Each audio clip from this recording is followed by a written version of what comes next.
আমি আবারও আপনাদের সামনে লাইভে এলাম। করোনা সম্পর্কে প্রত্যেকেই আমরা চিন্তা করছি, ভাবছি। নিজের মতো করে আমরা অভিজ্ঞতা শেয়ার করছি, চিন্তা শেয়ার করছি সবার সঙ্গে। আমি এ সম্পর্কে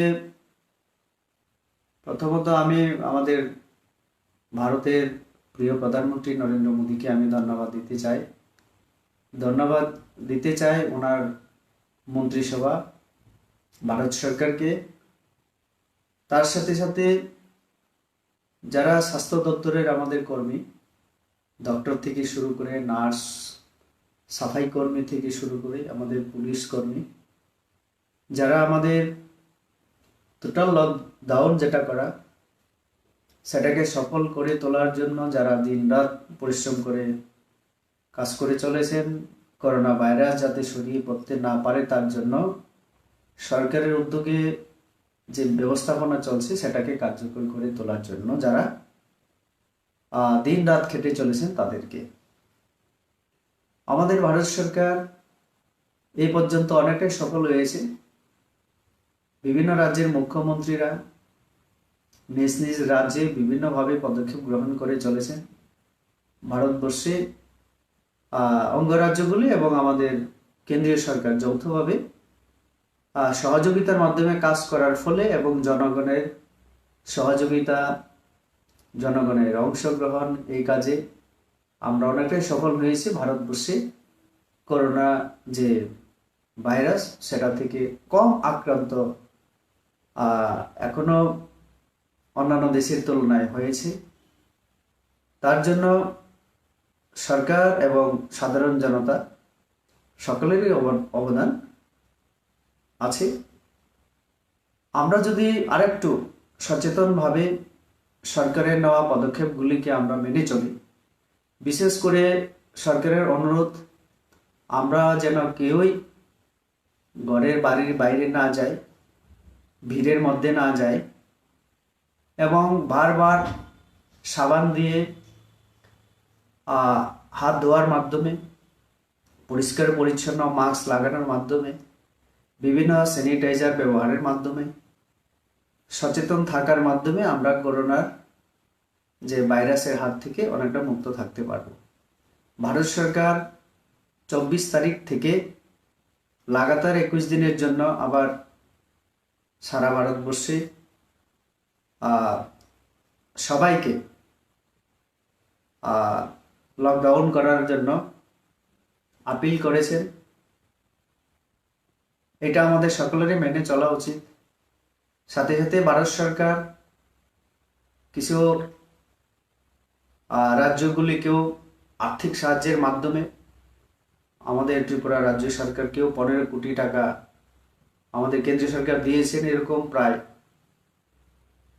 1,70,000-এর মতো আর্থিক সাহায্য ঘোষণার মাধ্যমে আমাদের নরেন্দ্র মোদীজি পুরো দেশের যারা সাধারণ আম জনতা তাদের জন্য মাস্ক থেকে শুরু করে বিভিন্ন প্রয়োজনীয় জিনিসপত্র যাতে সরকার সরবরাহ করতে পারে তার জন্য আমাদের ভারত সরকার পদক্ষেপ গ্রহণ করেছে।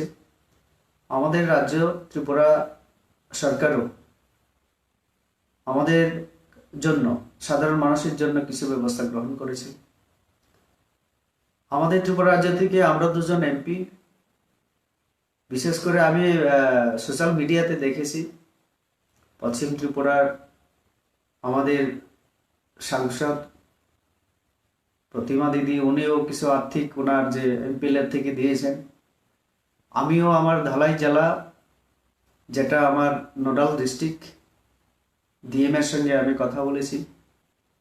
ওনাকে আমি বলেছি ধলাই জেলা সহ আমার যে আরো 5টা জেলা নিয়ে যে পূর্ব ত্রিপুরা, সেই জেলাগুলিতে প্রয়োজনীয় মাস্ক এবং বিভিন্ন স্যানিটাইজার তার জন্য আমার এমপিএল ফান্ডকে ব্যবহার করে কোন জেলায় কত দেওয়া দরকার সেটা যেন ওই জেলা শাসকদের মাধ্যমে আমরা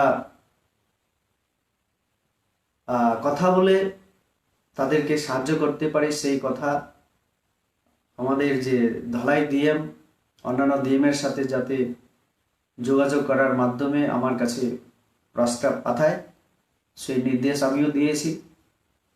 ধলাই জেলা থেকে ইতিমধ্যে ডিএম 10,80,000 টাকার মতো প্রপোজাল আমার কাছে পাঠিয়েছেন। আমি বলেছি শুধু ধলাই জেলা নয়, আরো বাকি জেলাগুলিতেও সেই ব্যবস্থা করার জন্য। আমাদের এই পর্যন্ত ত্রিপুরাতে আমার কাছে খবর নেই যে অন্যান্য রাজ্যে, সাউথ ইন্ডিয়ার কিছু কিছু রাজ্যে যেমন আক্রান্তের সংখ্যা আমরা দেখতে পাচ্ছি বিভিন্ন নিউজ এবং সোশ্যাল মিডিয়াতে। আমাদের রাজ্যে সেরকম না হলেও আরো সচেতনতা অবলম্বন করা দরকার। কিছু কিছু ত্রিপুরার বাইরে গিয়ে কেউ পড়াশোনা করতে গিয়ে, কেউ কাজের জন্য গিয়েছিল, ফেরার পথে রেল স্টেশন, বিমানবন্দরে কিছু অসুবিধার কথা আমার কাছেও এসছে। অরুণাচলে কাজ করতে গিয়ে 14 জন যুবক আসামের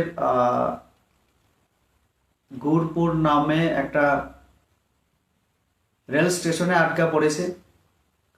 তাদের কাছে আমি কথা বলেছি, একজনের সঙ্গে অমৃত হালাম সম্ভবত, তাদের সঙ্গে কথা হয়েছে। কেলভিন নামে গতদিন দিল্লি এয়ারপোর্টে 2 দিন যাবৎ আটকা পড়া ছিল, খাওয়ার ব্যবস্থাও হয়নি। পরবর্তীকালে বিভিন্ন জনের মাধ্যমে, যোগাযোগের মাধ্যমে তাকে তার এক আত্মীয়ের বাড়িতে পৌঁছে দেওয়ার ব্যবস্থা করা হয়েছে। আমি ধন্যবাদ জানাই প্রসূনকান্তি ত্রিপুরা, টিএসআর এর অ্যাসিস্ট্যান্ট কমান্ডেন্ট, যিনি দিল্লিতে এখন কর্মরত। এবং চেন্নাই, ব্যাঙ্গালোর থেকেও কিছু ছাত্রছাত্রী আমার সঙ্গে যোগাযোগ করেছে। পিসা দেববর্মা সম্ভবত একটা মেয়ে আমাকে টেলিফোন করেছিল, তারা 4-5 জন। তাদের কিছু অসুবিধার কথা এইভাবে আমি তাদের উদ্দেশ্যে বলতে চাই, এরকম আরো অনেক থাকতে পারে। পশ্চিমবঙ্গ থেকে শুরু করে বিভিন্ন জায়গায় তারা যেন যে জায়গায় আছে সেই জায়গাতেই যেন থাকে, কারণ সব জায়গায় রেল স্টেশন থেকে এয়ারপোর্ট সব জায়গায় বন্ধ, কোনো ফ্লাইট চলছে না, রেল চলছে না। কাজে অযথা রেল স্টেশনে গিয়ে, এয়ারপোর্টে গিয়ে শুধু শুধু সমস্যায় না পড়ার চাইতে যে যেখানে আছে ঘরের মধ্যেই যেন নিজেকে আবদ্ধ করে রাখে, ভিড়ের মধ্যে না যাওয়া এবং সতর্কতা অবলম্বন করে যাতে করোনা ভাইরাসের হাত থেকে নিজেকে রক্ষা করে এবং দেশকে রক্ষা করে।